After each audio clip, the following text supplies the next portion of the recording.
बड़ा बार बार हमको टच करता था, इसलिए हम संगीत हो गए हैं। कोठरी मन की सदारत साथ बांधे, उसमें एक शब्द कहा गया है, उसमें कहा गया है कि स्वर्ग धरती पर गढ़े कैसे विधाता, नर्क में ही सुख यदि मनुष्य यदि मान बैठे। कल लोग देखिए अभी तक बार बार हम लोग सरस्वती पूजा मना रहे हैं, सरस्वती पूजा का जो पर्व आया है, देखिए हम लोग कहते हैं माँ सरस्वती का आराधना किया जा रहा है ना। कल हम जा रहे थे तो देखे बगल में इतना भरगर होली गा रहा था और खूब लोग डांस कर रहा था। बताइए हम पूजा कर रहे हैं किसका? सरस्वती माता का। और गाना किसका बजा रहे हैं? ऐसा गाना बजा रहे हैं जिसका हम क्या कहें, हम बता नहीं सकते हैं, ऐसा गाना गा रहे हैं। तो वास्तव में हमारा सुख तो उसी में बना रखे, तो कहां से भगवान कुछ अच्छा चीज बनाए, कुछ कैसे आपके अंदर कुछ शक्ति दे। पूजा तो कर रहे हैं और होता क्या है, तो हम लोग भी सरस्वती पूजा करते थे तो क्या होता है, सरस्वती पूजा का मतलब देखिएगा, जहाँ सरस्वती पूजा होता है वहाँ पूरा सब किताब लड़का सब करते थे।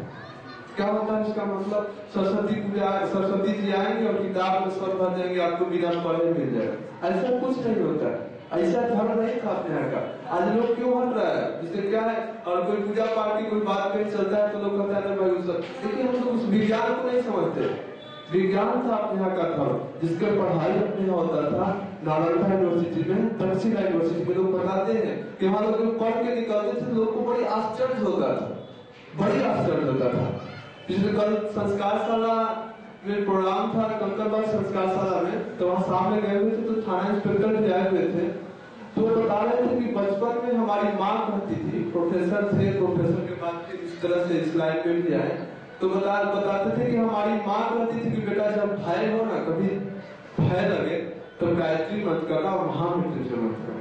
तो देखिए अब समाज में ऐसे ऐसे लोग आ रहे हैं, बड़ी अच्छा चीज बताए कि दिन भर सुबह में प्रार्थना करते हैं और माता से यही प्रार्थना करते हैं कि हे माता दस समाज में शांति फैला रहे, और वो शांति का जो मंत्र है वो है गायत्री मंत्र। वो बड़ा अच्छा बात कल बता रहे थे, अपने बारे में बता रहे थे। वो कह देखिए हम आप ही लोग के बीच से है, देखिए कोई भी आगे, पिछले दिनों जब हम लोग गए हुए थे शांतिपुर, तो वहाँ आए हुए थे राकेश शर्मा, जिसके बारे में आपको प्रोजेक्टर पे भी पिछले दिनों दिखाया गया था। तो राकेश शर्मा क्या बता रहे थे, राकेश शर्मा बताए कि उस समय चीन का युद्ध चल रहा था और कुछ दिन पहले ट्रेनिंग दिए थे, और ट्रेनिंग देने के बाद जब उसमें जा तो भय होता है, युद्ध होगा तो पता नहीं जिएंगे कि मरा जाएंगे। तो राकेश शर्मा कहे कि जब हम जा रहे थे उस समय, तो हमारे पिताजी पीठ को कहते थे बेटा जब तुमको भय लगे ना तो 5 बार गायत्री मंत्र कर लेना। वो कहे कि जब भय लगे तो 5 बार गायत्री मंत्र कर लो। तो मैं हम तो गायत्री परिवार से नहीं जुड़े हुए थे, लेकिन हमको जब भय लगता था तो गायत्री मंत्र करते थे। और वो क्या बात हिला दी, बता रहे थे अपने बारे में, मिडिल फैमिली से बिलोंग करने वाले व्यक्ति वहां तक पहुंच गए। तो आपसे भी निवेदन है, गायत्री मंत्र करने का धर्म अध्यात्म का मतलब मात्र एक अपने पास उद्देश्य था, वो क्या था, निर्भय जिया जाए। आज क्या समस्या क्या है हम लोग के साथ, जानते हैं हम लोग के साथ जो आता है वही, यहाँ नहीं कि मान लीजिए यहाँ जो कोई आता है ऐसा नहीं है कि कोई बहुत बड़ा बाबा है और आप लोग शिष्य हो, लेकिन कोई हम लोग उसी पथ पे पथिक है। क्या होता है, अक्सर हम लोग भय पैदा करते हैं। मुझे बड़ा अच्छा चीज लिखे, हम पढ़ रहे थे अपने आप को पहचाने, एक छोटा सा लघु पुस्तक माला, लघु पुस्तक है उनका, उसमें वो लिख रहे थे कि जो व्यक्ति मन में ये विचार कर लेता है कि हमारे मन हमसे ये काम नहीं होगा, तो उसके अंदर क्या क्या प्रॉब्लम होता है। हम परसों हमारे अंदर हुआ कि जिसे बताए कमर में दर्द पूरा लगेगा, दिल दर्द, क्या साइकोलॉजिकल चीज लिखे हैं, ऐसा अनुभव होता है। जिसके मन में निराशा आ जाता है कि हमसे तो ये काम नहीं होगा, उसको देखेगा लगेगा कि शारीरिक परेशानी कुछ न कुछ होने लगेगा। वो क्या है, कभी दर्द लगने लगेगा, कभी भय लगने लगेगा, तो ये होता है। इसलिए गुरुजी कहते थे ठीक है आप लड़िए तो सही, आप लड़िए तो सही, भगवान का शक्ति है तो आपको मिलता हुआ चला जाएगा। इसलिए आपसे निवेदन है किसी भी काम को ये मत कहिएगा कि ये हमसे नहीं होगा, होगा जितना होगा, जितना तक लड़ सकते हैं उतना लड़ने का प्रयास कीजिए। और वो मद्दा कहाँ से मिलता है, वही मद्दा साधना से मिलता है। साधना का उद्देश्य क्या है, साधना का उद्देश्य यही है कि जब तक चुप न जाए तब तक लड़ते रहे। संस्कारशाला में भाई को पढ़ाते रहे, देखते हैं तो बड़ा आश्चर्य लगता है, भाई इंटर में पढ़ रहे हैं और महेंद्र संस्कारशाला को चला रहे हैं। भाई क्या करते हैं, अभी इंजीनियरिंग का तैयारी कर रहे हैं, अकेले पता है संडे के कार्यक्रम में पूरा भर जाता है। और हम महेंद्र संस्कारशाला में गए तो देखे 1-2 भाई है, उधर सीनियर को भी देख रहे, जूनियर को भी देख रहे। हमको समझ में नहीं आता है कि वो आता कहाँ से, वो कहाँ से आ जाता है। ठीक है आया तो आया, हम अकेले चलाएंगे लेकिन उसको कायम रखेंगे, तो वो कहाँ से आता है, तो वो शक्ति पैदा करता है आपको जीवन में साधना। इसलिए आपसे निवेदन है किसी भी परिस्थिति में कितना भी बाधक हो जाए, कितना भी खराब परिस्थिति आ जाए, जहां आपको जब में आपका बाधक हो रहा हो, आपसे एक निवेदन है, किसी भी परिस्थिति में गायत्री मंत्र का साधना मत छोड़िएगा, क्योंकि हर क्षेत्र में आपको मदद करता है। चाहे पढ़ाई में हो, चाहे किसी भी क्षेत्र में आप काम करना चाह रहे हैं, ये आपको गायत्री मंत्र मदद करता है। इसलिए आपसे विनम्र निवेदन है। बहुत लोग होते हैं ना, बहुत लोग होते हैं एक आध बार क्या किए, एक आध बार 21 माला के जप करते हैं और कुछ दिन के बाद पता चला कुछ सब छूट गया। इसलिए आपसे निवेदन है, बहुत मत कीजिए, लेकिन चारों का थोड़ा थोड़ा सा अवलंबन लीजिए। साधना, स्वाध्याय, संयम और सेवा।